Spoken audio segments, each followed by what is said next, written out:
नमस्कार रसिकांनो, मी जगदीश खांदेवाले युवराज चॅनलवर आपले सहर्ष स्वागत करत आहे. आज मी आपल्यासमोर माझी निर्णय ही कथा वाचणार आहे. चला तर वाचन सुरू करूया. फोन करावा की नाही अशा द्विधा मनस्थितीत गेला अर्धा तास मेरी बसून होती. फोन केल्यानंतर सुरू होणारं चक्र आपल्याला थांबवता येणार नाही याची तिला जाणीव होती. दुसरा पर्याय पण नव्हता. शेवटी मनाशी निर्णय घेऊन तिने फोन लावला. दुसऱ्याच रिंगला पलीकडून एका व्यक्तीने फोन उचलला. समस्या निवारण संस्था, मी आपल्याला काय मदत करू शकतो? त्या व्यक्तीने विचारलं. मी मेरी स्मिथ. माझी एक समस्या आहे, ती सोडवण्याकरता मला तुमची मदत पाहिजे. तुम्हाला जरूर मदत केली जाईल. तुम्ही कृपया येत्या गुरुवारी हॉटेल सागरला दुपारी 3 वाजता या. आमचा प्रतिनिधी तुम्हाला भेटेल, त्याच्याशी सविस्तर बोला. पण मी त्याला कसं ओळखणार? तो तुम्हाला ओळखेल, त्याची काळजी करू नका. लक्षात ठेवा, येता गुरुवार हॉटेल सागर दुपारी 3 वाजता. धन्यवाद. Have a good day. असं म्हणून त्यांनी फोन कट केला. इकडे मेरी पण आपण फोन केला आहे बरोबर की चूक असा विचार करत आपल्या कामाला लागली. ही समस्या उद्भवण्याचं कारण होतं तिचा मुलगा जॉर्ज. पणजीतील नामांकित हृदयरोग तज्ज्ञ, वय अवघं 30, घरचा गडगंज, अजून अविवाहित. खरं म्हणजे त्याची प्रॅक्टिस जोरात सुरू झाल्यावर जेव्हा मेरीने त्याच्या मागे लग्नाचं टुमणं लावलं तेव्हाच त्याने स्पष्टपणे सांगितलं की मी माझ्या बालपणीच्या मैत्रिणीशी म्हणजे सबीनाशीच लग्न करीन, नाहीतर नाही. मेरीची अर्थातच काही हरकत नव्हती. पण मधल्या काही वर्षात त्यांचा सबीनाच्या फॅमिलीशी संपर्क पूर्णपणे तुटला होता. सबीनाच्या वडिलांची बदलीची नोकरी असल्याने सबीनाचा ठावठिकाणा काही लागत नव्हता. मागच्या महिन्यात जॉर्ज एका शाळेच्या गॅदरिंगला प्रमुख पाहुणा म्हणून गेला होता. आल्यावर त्याने मेरीला सांगितले की त्याला तिथं सबीना भेटली. हे ऐकून मेरीला आनंद झाला. बरं झालं बाबा. कशी आहे ती? काय म्हणाली? तू बोललास का काही तिच्याशी? अगो हो, किती प्रश्न विचारशील. ती त्याच शाळेत शिक्षिका आहे, पण तिचं काही ठीक चाललेलं नाही. का? काय झालं? तिचा पती जॉय हा विकलांग आहे. म्हणजे तिचं लग्न झालं आहे? हो. एका आर्थिक संकटात तिच्या पतीने सबीनाच्या कुटुंबाला फार मदत केली. त्यामुळे असेल कदाचित, पण तिला त्याच्याशी लग्न करावं लागलं. दुर्दैवाने नंतर वर्षभरात एका अपघातात जॉय कायमचा विकलांग झाला. त्यांची परिस्थिती बिघडली. आता शिक्षिकेची नोकरी करून ती कसाबसा संसार रेटते.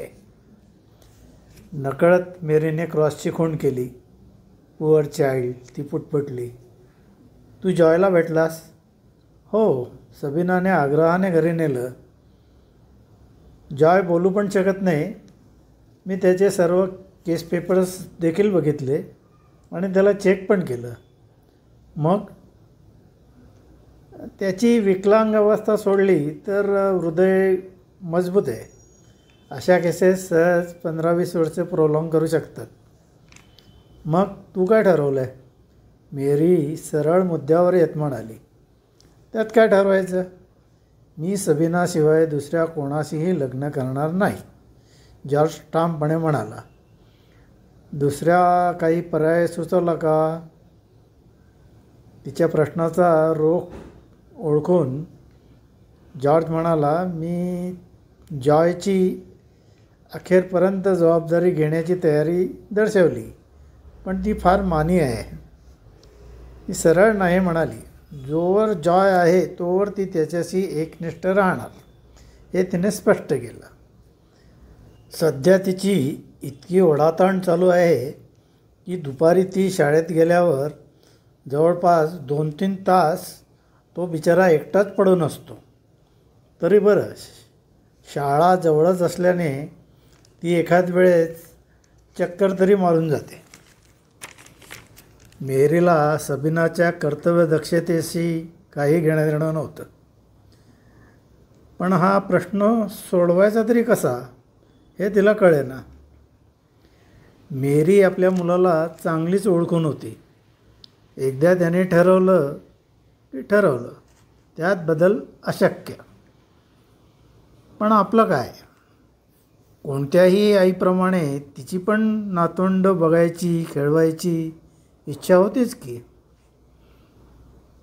आपली मालकीण सतत कसल्या तरी काळजीत असते हे एव्हाना घरच्या नोकरांच्या पण लक्षात आलं होतं. त्यातलीच एक होती जेनी. तिने न राहून मेरीला शेवटी विचारलंच, फार काळजीत दिसता, काय कारण आहे? मेरीने मोगून उत्तर दिलं, आहे एक प्रॉब्लेम आहे जरा. एक सुचवू का मी? काय? आपल्याकडून जर प्रॉब्लेम सुटत नसेल तर जो सोडवू शकेल अशाची मदत घ्यावी. असं कोण दुसऱ्याचे प्रॉब्लेम सोडवायला बसलं आहे? आहे की कोण, समस्या निवारण संस्था. ते काय करतात आणि तुला काय अनुभव आहे त्यांचा? ते काय करतात ते माहीत नाही, पण आपला प्रॉब्लेम सुटतो. तुम्हाला मी मागे सांगितलं नव्हतं का की वस्तीतला एक दादा माझ्या मागे जागा सोडा म्हणून लागला होता. पोलीस, नगरसेवक सगळ्यांना सांगून पाहिलं, काही होईना. तेव्हा या संस्थेला सांगितलं, 4 दिवसात त्रास थांबला. नुसतं सांगून कसं होणार ताई? ते काही समाजसेवा करायला बसले नाहीत. 50,000 गेले म्हणा, पण काम झालं. आणि हो, ते खर्च आधीच सांगतात.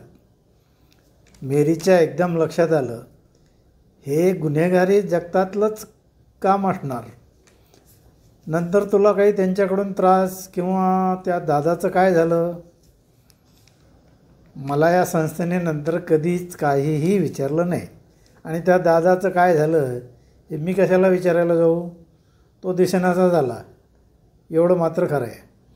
ताई, हा का नंबर, पटलं तर फोन करा, नाहीतर राहिलं, असं म्हणत ती दांड पाय आपटत गेली. पण नंतर मेरी विचारात पडली, 2 आयुष्य सुखात जाण्यासाठी एक विकलांग आयुष्य नाहीसं झालं तर काय हरकत आहे?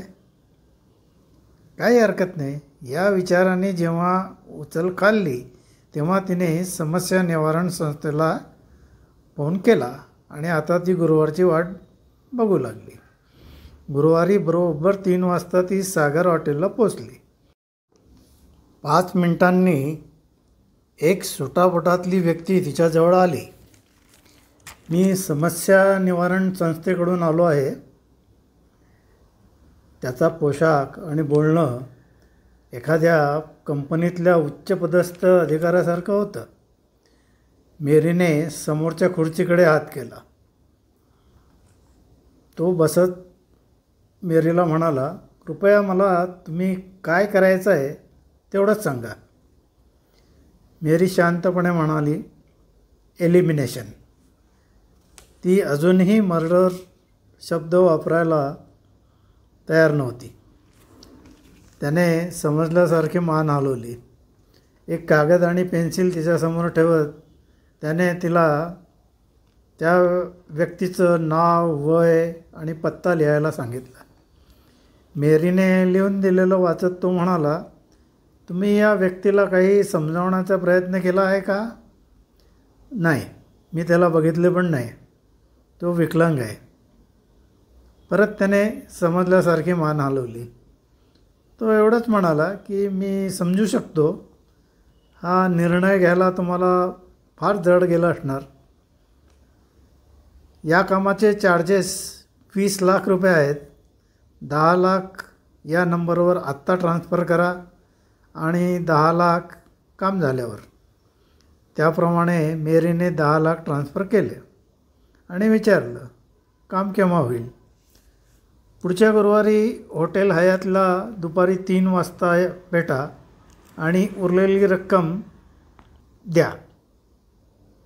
तेवढ्यात वेटर आला. त्यानेच 2 पायनॅपल ज्यूसची ऑर्डर दिली. वेटर गेल्याबरोबर तो म्हणाला काही शंका असल्यास विचारू शकता. हे कितपत सुरक्षित आहे? पेमेंट तर सहज ट्रेस होईल ना. तुमच्या कल्पनेपेक्षाही हे सेफ आहे. प्रत्येक कामासाठी आमची वेगळी टीम असते. जसं ऑर्डर घेणारा वेगळा, सर्वे करणारा वेगळा, एलिमिनेशन तो अजून वेगळा.